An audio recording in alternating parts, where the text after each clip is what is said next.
Saya bertanya kepada Yesus, "Mengapa engkau berdoa kepada Tuhan jika engkau adalah Tuhan?" Jawabannya akan mengejutkan Anda. Pengalaman mendekati kematian. Video ini disadur dari channel Second Life yang dirilis tanggal 6 November tahun 2024 dengan judul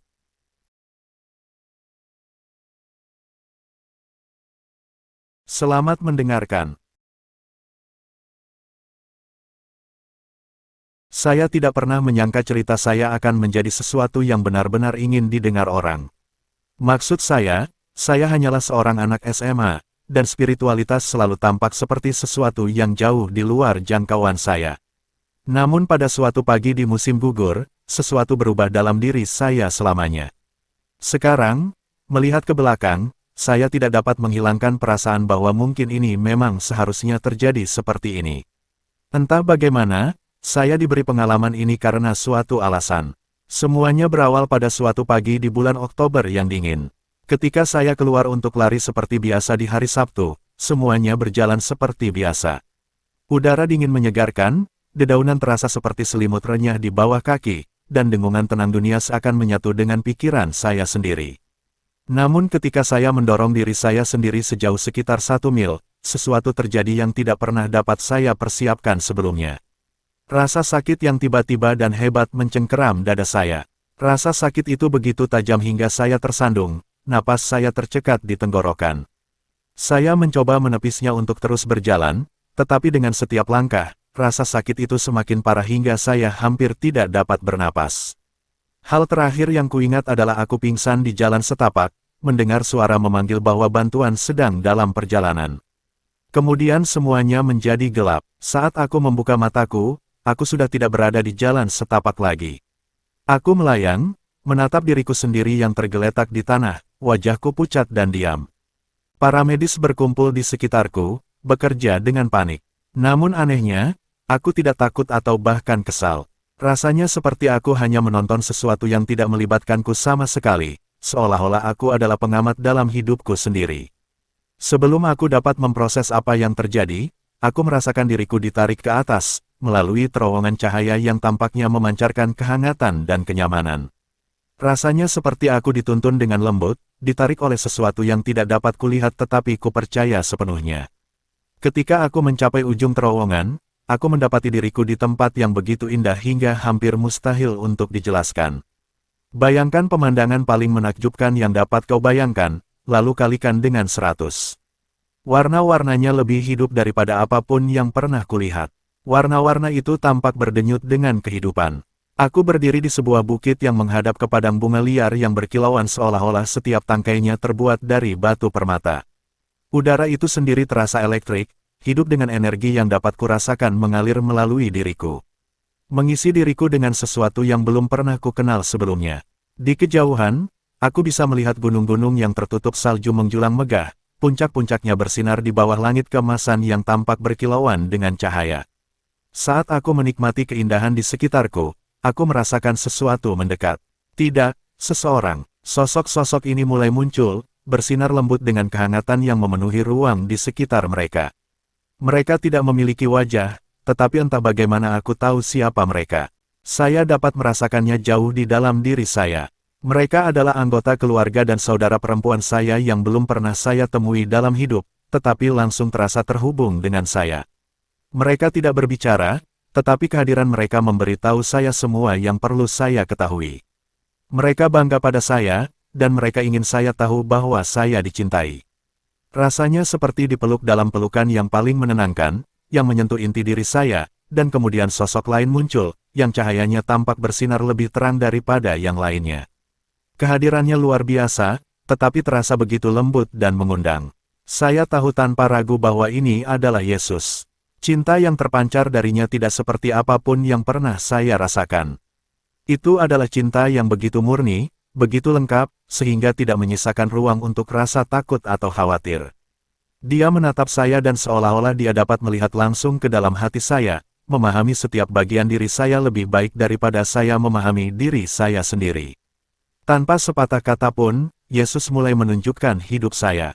Rasanya seperti menonton film, tetapi jauh lebih dari itu.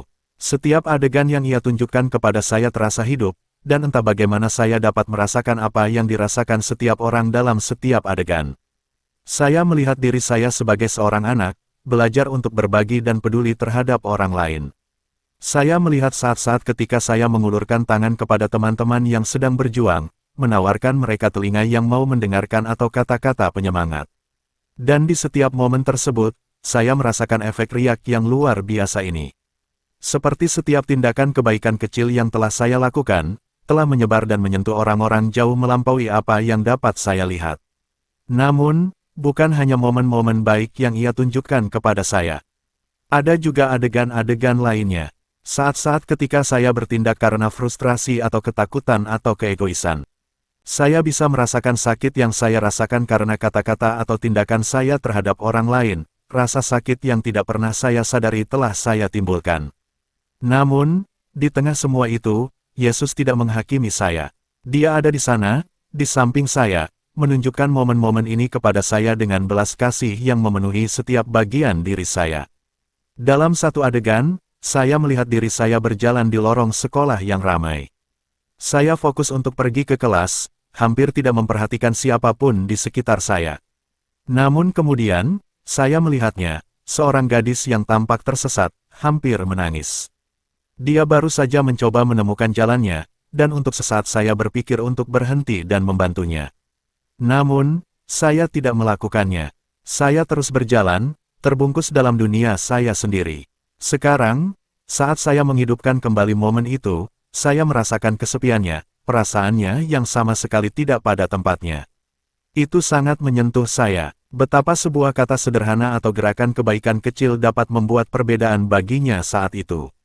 Seolah merasakan kesedihan saya, Yesus meletakkan tangannya di bahu saya. Tatapannya penuh pengertian, dan dalam tatapan itu, aku menyadari bahwa meskipun aku telah kehilangan kesempatan itu, selalu ada lebih banyak kesempatan untuk bersikap baik, lebih banyak kesempatan untuk membuat perbedaan. Setiap interaksi yang ditunjukkannya kepadaku adalah bagian dari permadani yang lebih besar, yang baru mulai kupahami, lalu ia membawaku ke suatu tempat yang tidak akan pernah kulupakan. Sebuah perpustakaan yang tampaknya membentang selamanya. Rak-rak yang menjulang tinggi berisi buku-buku berjejer di dinding, masing-masing berisi pengetahuan tentang alam semesta. Rasanya seperti melangkah ke gudang kebijaksanaan dan sejarah yang hidup dan bernafas, tempat di mana setiap pertanyaan memiliki jawaban, dan setiap misteri menunggu untuk diungkap. Saya dapat merasakan potensi, kedalaman pemahaman yang tersembunyi di balik halaman-halaman tersebut. Saat saya menyusuri lorong-lorong, saya mendapati diri saya tertarik pada sebuah buku tertentu. Saya mengulurkan tangan dan membukanya, dan di dalamnya terdapat halaman-halaman yang tampak bersinar dengan cahaya yang lembut dan halus. Kata-katanya ditulis dalam bahasa yang tidak dapat saya pahami sepenuhnya. Namun entah bagaimana saya dapat merasakan maknanya. Buku itu seolah-olah hidup, berkomunikasi dengan saya pada tingkat yang melampaui kata-kata. Buku itu tentang hakikat Tuhan, tentang misteri hidup dan mati, dan perjalanan jiwa. Dengan rasa kagum, saya berpaling kepada Yesus dan mengajukan pertanyaan yang telah ada di benak saya selama yang dapat saya ingat. Jika Anda Tuhan, mengapa Anda berdoa kepada Tuhan? Dia tersenyum, kehangatan di matanya membuat saya merasa bahwa pertanyaan saya lebih penting daripada yang saya sadari. Ketika saya berada di bumi, katanya, saya manusia, sama seperti Anda. Saya berdoa bukan karena saya perlu berdoa, tetapi untuk menunjukkan kepada orang lain, bahwa bahkan dalam kemanusiaan mereka, mereka dapat menjangkau Tuhan. Itu adalah cara untuk mengingatkan semua orang bahwa mereka tidak pernah benar-benar sendirian. Doa menghubungkan Anda dengan sesuatu yang lebih besar, sesuatu yang melampaui apa yang dapat Anda lihat atau pahami. Itu adalah undangan untuk membuka hati Anda terhadap cinta dan bimbingan yang selalu ada untuk Anda. Kata-katanya menyentuh sesuatu yang dalam di dalam diri saya, sebuah kebenaran yang terasa baru dan abadi. Saat saya terus menjelajahi perpustakaan, saya mendapati diri saya dipenuhi dengan pertanyaan tentang kehidupan dan alam semesta, tentang mengapa segala sesuatu terjadi seperti itu. Yesus menjawab setiap pertanyaan dengan kesabaran yang membuat saya merasa benar-benar dipahami, seolah-olah Dia memiliki banyak waktu di dunia ini untuk membimbing saya melalui setiap pikiran dan kekhawatiran. Kemudian Yesus membawa saya ke bagian lain dari perpustakaan, bagian yang penuh dengan buku-buku tentang hakikat jiwa. Saat saya memegang salah satu buku ini, saya merasakan hubungan yang mendalam dengan sesuatu yang abadi, sesuatu yang melampaui diri saya sendiri. Seolah-olah jiwa saya terhubung dengan setiap jiwa lainnya, bagian dari jaringan keberadaan yang luas dan saling terhubung. Saya melihat bagaimana perjalanan setiap orang itu unik, tetapi semua jalan pada akhirnya mengarah ke tempat yang sama, pemahaman yang lebih dalam tentang cinta. Saya berpaling kepada Yesus, pertanyaan-pertanyaan berputar-putar di benak saya, dan dia hanya tersenyum, seolah-olah dia tahu persis apa yang saya pikirkan. Setiap kehidupan, setiap jiwa, adalah bagian dari cerita yang jauh lebih besar, katanya. Perjalanan Anda adalah milik Anda sendiri yang unik, tetapi juga terhubung dengan perjalanan orang lain. Itulah sebabnya setiap tindakan cinta, setiap momen belas kasih itu penting. Itu semua adalah bagian dari jalinan yang lebih besar, jalinan yang Anda bantu jalin dengan setiap pilihan yang Anda buat. Mendengar kata-kata itu, saya merasakan tujuan yang belum pernah saya ketahui sebelumnya.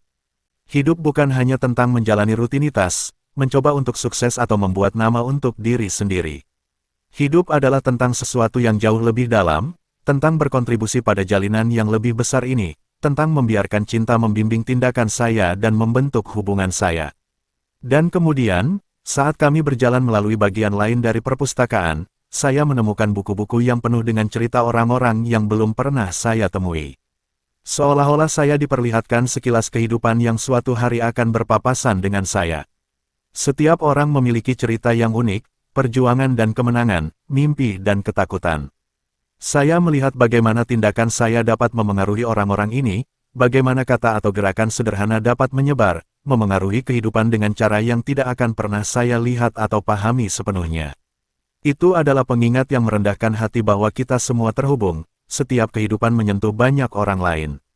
Yesus memberitahu saya bahwa meskipun saya mungkin tidak akan pernah melihat dampak penuh dari pilihan saya, setiap tindakan kebaikan, penting dalam cara yang tidak dapat saya bayangkan. Saya menyadari bahwa cinta ini, kehadiran ini, tersedia untuk semua orang, bahkan di saat-saat tergelap sekalipun.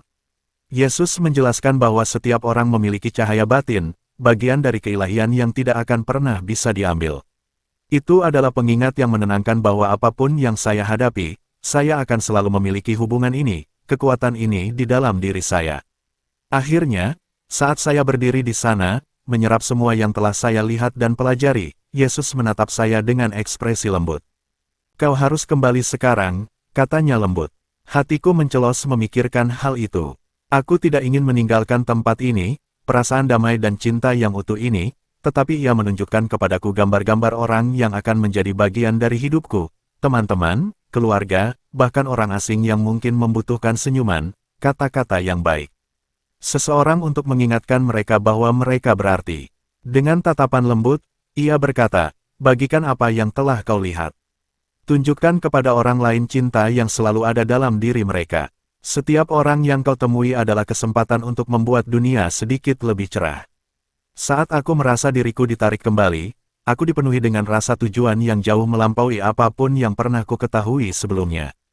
Aku tahu bahwa hidup tidak akan pernah sama, bahwa aku akan kembali dengan pemahaman baru, misi baru untuk menyebarkan cinta dan kebaikan dengan cara apapun yang ku mampu.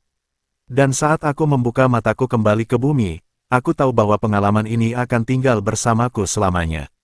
Setiap orang yang kutemui, setiap pilihan yang kubuat, sekarang akan dibimbing oleh perjalanan luar biasa yang telah diberikan kepadaku. Hidup tidak lagi hanya tentang menjalani rutinitas. Ini tentang membangun dunia yang lebih baik. Satu tindakan kebaikan pada satu waktu.